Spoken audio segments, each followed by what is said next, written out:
Bonjour, on se retrouve aujourd'hui pour le live hebdomadaire. Alors, on va discuter un petit peu ce qu'est la médiumnité, tout ce qui est médiumnité, esprit, etc. On va essayer d'en faire une définition, définir ce qui est être médium. Dans la théorie des manifestations, comment les esprits se manifestent, comment ils communiquent. Voilà. Donc la médiumnité, d'abord, n'est pas un don, ce n'est pas un privilège non plus. Tout le monde a les capacités pour être médium, tout le monde a les capacités qui ne dépend pas de ses propres qualités morales. C'est une faculté qui se développe, mais pas en une seule incarnation, mais en plusieurs incarnations. Et ce n'est en aucun cas un privilège exclusif. Et en chacun de nous, on a cette faculté à des degrés différents. Alors, on peut être très réceptif comme peu réceptif, ou on n'a pas l'impression d'être réceptif, ou on l'est trop. On a tous cette qualité pour en devenir un, mais c'est le devenir correctement qui est carrément différent. Et ne pas se mettre en danger pour être médium. Parce que ça aussi, il y a quand même des dangers derrière la médiumnité. On est quand même en contact avec l'au-delà, donc c'est un danger potentiel. Mais ça, on le verra sur des prochains lives. Donc, qu'est-ce qu'un médium? C'est l'intermédiaire entre les esprits et les humains. C'est-à-dire les êtres qui sont désincarnés, ceux qui sont morts, qui sont en état immatériel, et nous les humains qui sont des êtres incarnés, matériels. Donc un médium n'est pas forcément sage et posé. Il n'est pas non plus celui qui a de nombreux cristaux, avec une tenue extravagante, une tenue qui a des chaudrons, des machins. Non, ça n'a strictement rien à voir. Le médium, c'est celui qui lui-même et qui s'exprime par lui-même ou via les esprits. Il est au service des autres, en servant de récepteur, au bon conseil des esprits supérieurs. Mais il est là aussi à aider les esprits inférieurs, c'est-à-dire ceux qui sont dans le bas astral, ou le seuil, on va dire, plus correctement dit. On est là pour les aider, et ça on l'oublie très souvent. On n'est pas là que pour vous passer des messages des bons esprits avec les messages psychographiés, avec des guidances, etc. Non, on est là en priorité. Je dis bien en priorité pour les esprits inférieurs. C'est-à-dire ceux qui sont dans le bas astral. On verra plus tard qui sont ces esprits justement qui sont dans le bas astral, alias le seuil. Donc ensuite on va parler de la théorie des manifestations. Alors déjà, qu'est-ce que c'est? Ça veut dire la manifestation des esprits. C'est-à-dire, les esprits, ce sont des êtres qui sont immatériels, qui sont dans une autre dimension que la nôtre. Donc, dans la manifestation des esprits, tout est fait à une cause. Tout est fait à une cause. Jamais il n'y a aucune explication. Il y a toujours une explication tangible. Si ce n'est pas d'ordre physique, c'est d'ordre transcendantal, c'est-à-dire que si ce n'est pas à cause d'une énergie ambiante, qu'il y ait eu un drame à cet endroit, patati patata, eh ben ça va être parce qu'il y a quelqu'un dans la pièce qui a des facultés qui sont un peu plus élevées que les autres. Donc les esprits ont une existence en dehors du corps physique, grâce à leur enveloppe semi-matérielle qui leur sert de corps dans le monde spirituel. Donc nous, notre corps, c'est le corps physique, mais eux, les esprits, c'est un corps spirituel qui leur sert de manifestation et qui peuvent agir sur la matière physique. Voilà. Alors, je vous montre maintenant une image. Let's go. Donc là, nous avons l'être incarné qui nous correspond, nous, qui sont encore vivants sur cette terre. Donc on a l'esprit, le périsprit et le corps physique, qui c'est nos trois éléments qui sont à l'intérieur de nous. Donc l'esprit, qu'est-ce? C'est l'essence spirituelle, il est immatériel et ne peut pas avoir d'action directe sur la matière, puisque c'est notre corps physique qui a une action directe sur la matière. Quand vous touchez une table, vous la touchez avec vos mains, vous ne la touchez pas avec votre esprit. Le périsprit, lui, est une enveloppe semi-matérielle, intermédiaire entre l'esprit et le corps physique, constitué de fluide cosmique universel qui peut agir sur la matière plus ou moins lourde selon l'évolution.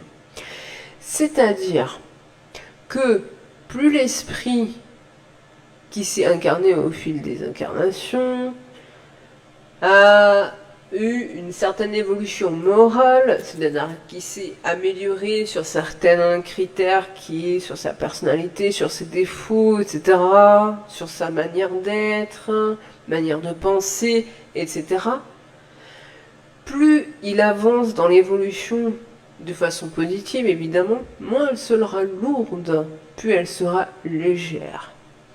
Et il y a donc notre corps physique. On passe à une autre image que je vous montre tout de suite. Alors, ici, nous avons l'être incarné. L'être incarné, il y a en nous les esprits, ou qui s'appellent aussi étincelles divines, donc le périsprit ou corps fluidique et le corps. Il y a ici deux nouveaux éléments. Il y a le fluide vital et le lien qui relie le corps et l'esprit, le périsprit, qui est le cordon d'argent. Ce cordon d'argent se rompt quand on décède. C'est le déclencheur de la mort en premier lieu. Bonjour Maria, vous allez bien? Bonjour, je suis avec ma caméra. Je vais bien, je vous remercie. Je vous fais un petit cours un peu sur la médiumnité. Bien sûr, si vous avez des questions, n'hésitez surtout pas. Vous aurez la rediffusion ici sur Facebook, mais vous l'aurez aussi sur YouTube, au cas que ça pourrait vous aider. Voilà. Donc, je continue un petit peu. Donc, comment les esprits se font pour communiquer? Alors, ça c'est important pour comprendre un petit peu comment ça se passe au niveau de la médiumnité. L'esprit s'approche et s'accorde avec le fluide vital du médium. Donc, le fluide vital, c'est ce qu'il y a en nous, c'est ce qui circule en nous. Ce n'est pas le sang, c'est une énergie, l'énergie qui est en nous qui circule. Donc il s'approche et il s'accroche et il s'accorde avec ce fluide vital. Donc il sature les espaces interatomiques et intermoléculaires de la matière. Donc en gros, il va prendre l'énergie qu'il y a en nous, mais aussi les énergies qui sont autour de nous pour pouvoir prendre le maximum d'énergie pour pouvoir se manifester. Ensuite, il agit sur la force de la pensée. C'est-à-dire que sans la pensée, ils ne peuvent pas vraiment agir. Les esprits moins évolués vibrent à des fréquences proches des vibrations terrestres et ont des centres d'intérêt matérialistes. Oui, puisque les esprits qui sont moins évolués sont ceux qui sont dans le bas astral, donc le seuil. Donc là, c'est des esprits qui sont soit qui se sont suicidés, soit c'est des esprits qui ont fait des choses pas très saines. Il y en a d'autres parce qu'ils sont dans le trouble, ils sont complètement paumés, ils savent pas où aller. Soit ils sont morts d'une mort violente. Et il y a énormément de possibilités, et ça on le verra sur un prochain live, ce que contient entre guillemets le seuil. Bonjour à la troisième personne qui débarque sur le live. Bonjour à toi. Mais ceci, les esprits inférieurs, ils favorisent l'obtention des phénomènes médiumniques. C'est les premiers qui nous font déclencher des phénomènes. Et ces phénomènes-là, ça va être des coups frappés, ça va être des choses qui volent, ça va être des portes qui claquent, ça va être des effets de transe. Enfin, il y a énormément de possibilités que l'esprit peut faire sur la matière. Mais ils ne font jamais ça par hasard. Il y a toujours une cause qui est derrière. Si ils veulent se manifester, c'est parce que il y a peut-être un message qu'ils veulent faire passer, ou soit ils sont complètement paumés, soit ils veulent montrer leur présence, ou justement que vous n'êtes pas les bienvenus. Ça arrive aussi. Donc, un esprit qui se communique se fait par la combinaison des fluides du médium et de l'esprit. Et ça, c'est très important à le savoir pour avoir une très bonne communication avec un esprit. Il faut qu'il y ait une affinité absolue avec l'esprit si vous voulez avoir une très bonne communication avec celui-ci. C'est-à-dire qu'il faut que ça soit fluide. La communication ne doit pas être dans la critique, dans le jugement, dans l'incohérence, dans la colère, dans la tristesse. Il faut que ça soit neutre, il faut que ça soit fluide, il faut qu'il y ait une syntonie de pensée entre l'esprit et le médium. Et ça, c'est vraiment très très important si vous souhaitez avoir de bonnes communications avec les esprits, pour ne pas non plus avoir de problème. Puisque quand vous communiquez avec les esprits, déjà, il faut savoir, vous ne savez pas forcément avec qui vous parlez, et de un, et de deux, si vous êtes, comment dire, vous arrivez à voir les esprits, on va dire, vous n'êtes pas non plus sûr de savoir à qui vous avez affaire. La couleur ne veut rien dire. Parfois même ce que vous ressentez des fois ne veut rien dire non plus. C'est très complexe d'avoir affaire avec les esprits. Il faut avoir il faut savoir énormément de choses pour pouvoir se développer. Donc sur les prochains lives, je continuerai sur la médiumnité, sur les moyens de manifestation des esprits. Il y en a au moins une bonne dizaine, et il y a aussi comment nous on les perçoit, sur quelle faculté on peut les percevoir.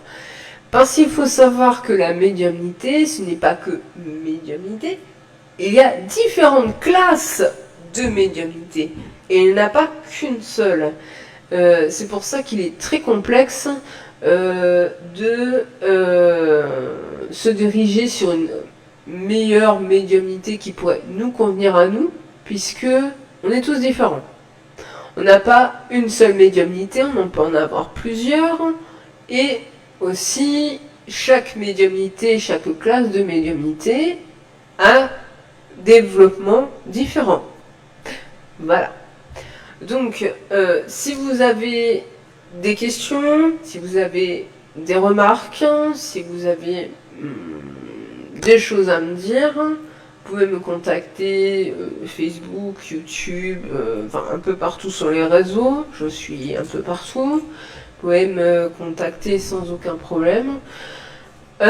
Sinon, vous pouvez aller sur mon site internet. Il y a le lien qui est en bas, juste à côté de partage. Vous avez énormément d'enseignements. Vous avez du blog. Vous avez des fiches que vous pouvez télécharger gratuitement, etc. Du travail personnel, du développement personnel, de la méditation, etc. Voilà. Ça sera tout pour ce live. Je vous souhaite une agréable journée. Je vous dis à bientôt pour un prochain live. À jeudi prochain, 14h. Belle journée à vous.